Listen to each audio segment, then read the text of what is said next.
Olá, começamos mais um programa denominado Marcos Inovação e hoje nós temos como convidado especial o Guilherme Lorenzi.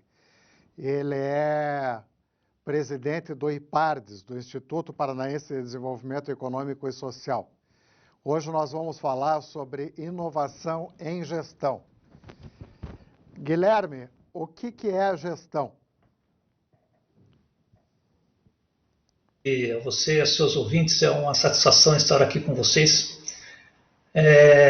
Veja, antes de mais nada, a administração é uma ciência social, não é uma ciência exata, uma ciência dura, né? E o que pressupõe, então, a importância dos relacionamentos, né? Então, a gestão, ela passa por fazer acontecer, né? Por meio das pessoas, né? Então é muito importante nesse sentido, né, que nós desenvolvamos os relacionamentos de forma que nós consigamos obter os nossos objetivos por meio das pessoas, com as pessoas, né?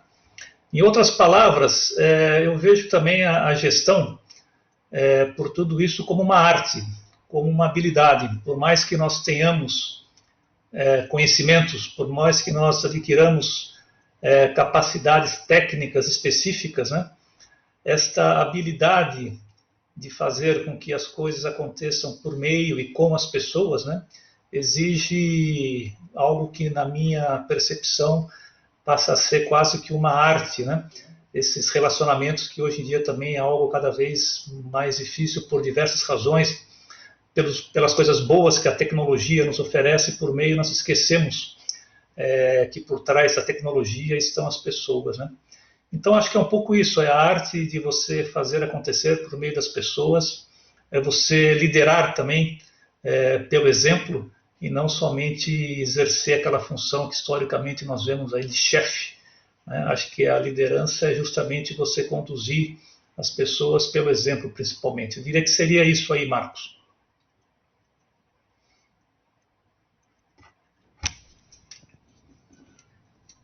Eu estou sem o... Se você puder repetir, não ouvi essa última. É possível inovar Agora em sim. gestão? Veja, eu acredito que sim. E é interessante essa pergunta, porque talvez essa inovação passa pelo resgate de alguns conceitos que historicamente se deturparam um pouco no tempo, né? Conceitos que nasceram algumas décadas atrás, como, por exemplo, a questão de planejamento, a questão de você definir uma boa missão do seu negócio e ter clareza da razão de ser da sua instituição, né? E quando eu falo resgate, é porque alguns desses conceitos se perderam, se deturparam um pouco ao longo do tempo. E veja como é importante a definição clara de uma missão, né? Uma missão, ela te auxilia mais do que você confirmar onde você atua, ela te auxilia a não fazer aquilo que você não se propõe a fazer. E por vezes nós temos, infelizmente, o hábito de planejamento estratégico como uma necessidade formal, mas que deixa de levar em consideração as questões práticas e efetivas, né? Então, tão importante quanto saber qual é a sua missão, é você ter clareza também naquilo que você não deve fazer por conta dela, né? Isso não significa deixar de aproveitar oportunidades, né? Mas é muito importante que você saiba a real razão de ser da sua organização, né? Então eu coloco isso como inovação, embora possa parecer algo um pouco de anos atrás, porque é um resgate. E todas as vezes que nós exercitamos esse planejar de maneira efetivamente fazendo uso dos conceitos originais, né, nós vemos muitos bons resultados, né? E assim também dentro deste contexto de inovar, a importância de você conhecer o contexto da sua organização e o contexto do ambiente onde você está inserido. Muitas vezes nós queremos fazer uma boa gestão esquecemos de ver quais são as nossas limitações, esquecemos de ver quais são as condições do ambiente, seja caráter social, questões políticas, econômicas. Então, esse inovar, ele passa por realmente nós fazermos uso, né, de alguns instrumentos que, por razões diversas, se perderam ao longo do tempo, né? Um outro ponto importante nessa questão da inovação, Marcos, do meu ponto de vista, é você compreender que aquelas áreas ditas de apoio, ou aquelas áreas ditas meio, elas têm um papel muito importante ao negócio. E elas têm que estar alinhadas ao seu negócio. Então a gente pensa muitas vezes numa área de recursos humanos, numa área de tecnologia, ou numa área que não seja aquela que é a razão de ser de uma empresa, como uma engenharia em produção. Então, você ver essas áreas e capacitar essas áreas e deixar claro que essas áreas são tão importantes como as áreas fim, isso é de fundamental importância, né? Então, o que nós chamamos de um RH estratégico ou de uma área de tecnologia estratégica é você colocar todas essas áreas num estreito interrelacionamento, né? Então, eu penso que esse alinhamento também seria uma outra forma de nós estarmos inovando, né? E fazendo com que todas as áreas compreendam a importância de cada uma e saibam que todas elas, sendo áreas meio ou áreas fim, têm uma razão de ser importante para atingimento dos objetivos a que se propõe uma organização. Guilherme, a gestão no setor público é diferente da gestão no setor privado? Veja, Marcos, eu entendo que os conceitos são muito próximos, né? E quando você fala em gestão, não há que se diferenciar muito se o gestor é público e privado. O importante é nós conhecermos as peculiaridades de cada um deles. Os conceitos são análogos, né? A busca por resultados, né? Só que os resultados são distintos, né? Muitas vezes no setor privado, o resultado é o lucro, o resultado é uma venda, é a concretização da venda dos seus produtos, dos seus serviços, né? O setor público ele tem um objetivo distinto. Ele busca de maneira muito sucinta o bem comum e para o seu cidadão. Agora, os mecanismos com que nós fazemos a gestão, seja de uma empresa no setor privado, como numa autarquia, ou no setor público, uma secretaria de Estado, ele passa também pelos conceitos de administração e de gestão, né? Há que se conhecer as peculiaridades. Por exemplo, as fontes de recursos, as fontes de receita, né? No setor privado você tem as suas vendas, as suas receitas, no setor público você tem o orçamento anual. Então, levando em consideração essas características distintas, eu diria que não há muita diferença, mas é importante sim que se conheça. Eu vou dar um exemplo, Marcos, que para mim é bastante significativo, né? É muito difícil, não que não seja possível, né, você valorizar monetariamente um servidor público por conta da legislação. Da mesma forma que é muito difícil também você punir um funcionário que não tenha um desempenho satisfatório. Mas é uma característica. A gente não tem que dizer que não dá para atingir um objetivo, não dá para buscar um resultado por conta de um problema ou de outro problema. As diferenças existem. Nós temos que entender essas diferenças, conviver com elas e buscar com muita sabedoria caminhos alternativos para você transpor algumas dificuldades. Da mesma forma, o setor privado também tem as suas dificuldades. Uma dificuldade de mercado, uma concorrência, você não tem uma receita esperada no mês, então também tem características intrínsecas de um e de outro setor. Mas, conceitualmente, não há que se dizer que a gestão pública é muito diferente da gestão privada ou vice-versa, né? A questão é você entender as características de cada setor e atuar de acordo com as mesmas, né? Conhecendo, mais uma vez, você mesmo enquanto instituição e conhecendo o ambiente em que você está inserido, o ambiente em todas aquelas vertentes que eu comentei, o ambiente social, o ambiente geopolítico, o ambiente econômico, né, para que você possa, da melhor maneira possível, planejar e desenvolver o seu planejamento. Guilherme, há diferenças na gestão de organizações de setores distintos? Também, Marcos, eu vejo que eu passei por trabalhei em 4 setores distintos da economia, como técnico, como engenheiro e também em nível executivo, né? Trabalhei na indústria aeronáutica, trabalhei no setor de tecnologia da inovação e comunicações, e mais recentemente, antes de atuar na gestão pública, trabalhei por 12 anos também na área da saúde, administrando hospitais e operadoras de planos de saúde. E aí você pode perguntar, puxa, um engenheiro administrando hospitais, né? Então, assim, para dizer para você o seguinte, eu diria que há diferenças, sim, mas, de novo, né, os conceitos são os mesmos. É muito importante que nós conheçamos as características de cada setor, né? Você vai administrar seus recursos humanos de uma maneira semelhante em um setor e outro.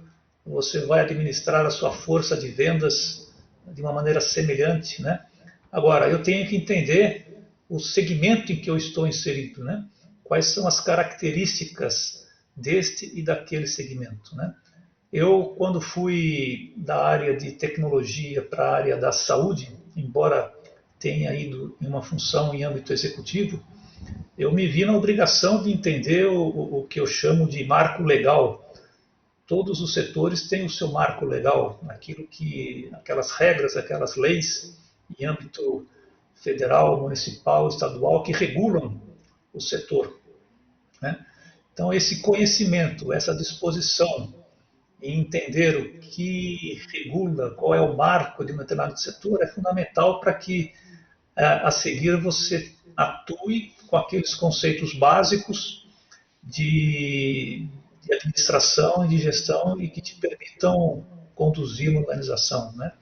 Eu, por curiosidade, tinha, antes de fazer essas mudanças, né, eu tinha essa visão de que, um pouco entre aspas, né, se você é um bom administrador, você vai administrar uma área de uma fazenda, vai administrar um hospital. Não é tão simples assim como imaginava, mas existem mecanismos que facilitam com que esta inserção em um determinado segmento se dê de uma maneira mais suave possível, né? E eu diria que esse mecanismo é justamente você conhecer, você se esforçar por conhecer as peculiaridades de cada setor, passando inclusive por conhecer o perfil de quem atua nesse setor. Vou dar um exemplo mais uma vez. Se você trabalhar numa indústria aeronáutica, você vai trabalhar com uma força, uma mão de obra prioritariamente de engenheiros, né? Uma formação técnica pesada, exata, né? Você vai para uma área de saúde, seu relacionamento com os médicos, que tem um outro tipo de formação, formação humana, técnica. A área da saúde você tem um grupo muito grande na parte de enfermagem, que também tem as suas características, né? Então, acho que é importante conhecer estas características específicas de cada setor. Tendo essa humildade, digamos assim, de se esforçar por conhecer aquilo que você não sabe, aí sim, a partir desse momento, você faz uso de conceitos de gestão, de administração, que eu diria que há muito de comum em todos eles.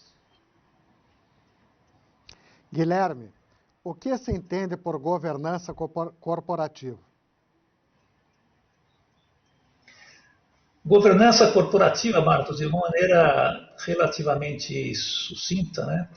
É você entender, procurar entender quais são as instâncias que administram a organização, né? E como que elas se relacionam. Então, de uma maneira objetiva, né? Uma organização tem os seus sócios, tem os seus acionistas.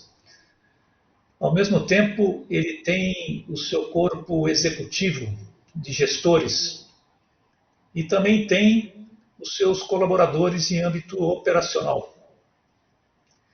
Mais do que você ter aí uma relação de subordinação ou não, é você ter clareza no papel que cada um deles, a que cabe cada um deles, né? Então, um sócio, por exemplo, um acionista, ele pode, por exemplo, chegar no chão de fábrica e perguntar e tirar dúvidas? Pode, não tenha dúvida. Agora, se o acionista chegar no chão de fábrica e começar a dar diretrizes, a dar ordens, ele está passando por cima de um gerente, de um supervisor, de um diretor. Então, a governança ela estabelece essas definições dos papéis que cabem basicamente ao acionista, ao sócio, aqueles papéis que cabem à equipe executiva e o papel que cabe à equipe operacional. Perceba que, talvez não com o nome de governança corporativa, mas como governança, isso se aplica a um número significativo de organizações, independente do seu tamanho, independente do seu segmento de atuação. Você tem empresas de muito grande porte, vamos pegar aí no Brasil a Petrobras, que nós convivemos com alguns problemas em termos de governança. Nós temos empresas de grande porte aqui no Paraná, Copel, que tem a sua estrutura de governança, Sanepar, outras empresas de grande porte, né?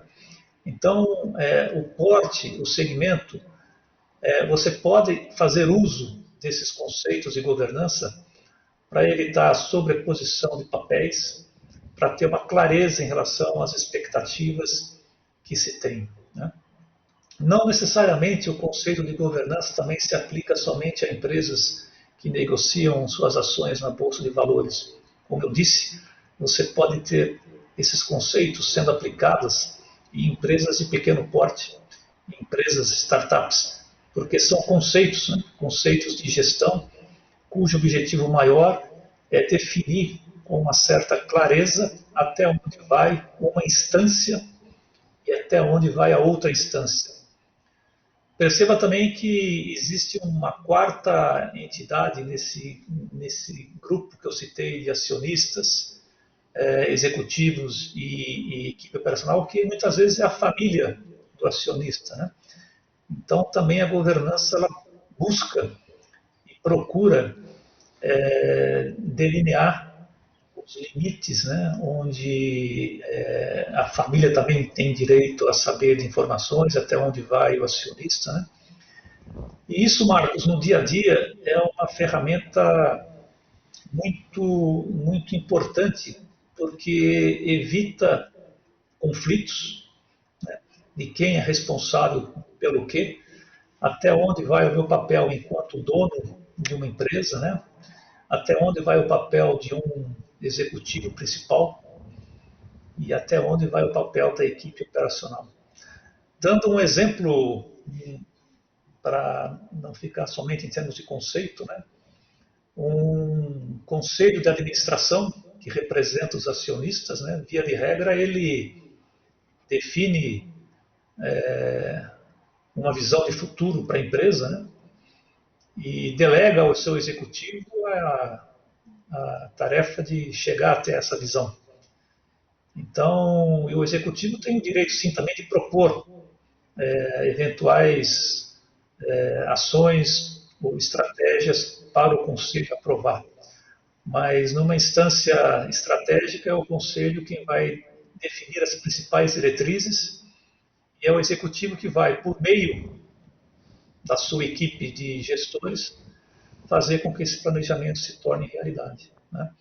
Então, eu respondendo a tua pergunta na origem, eu diria que a governança é um sistema que delineia os limites de alçada de cada uma das instâncias, dessas três principais instâncias de uma organização.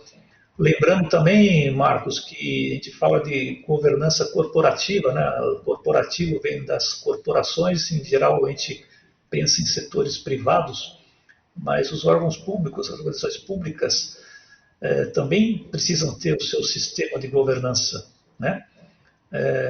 O Poder Executivo está lá em cima com o governador, você tem os seus secretários de Estado, você tem os seus presidentes de autarquias e cada uma dessas instâncias também tem as suas equipes operacionais, né?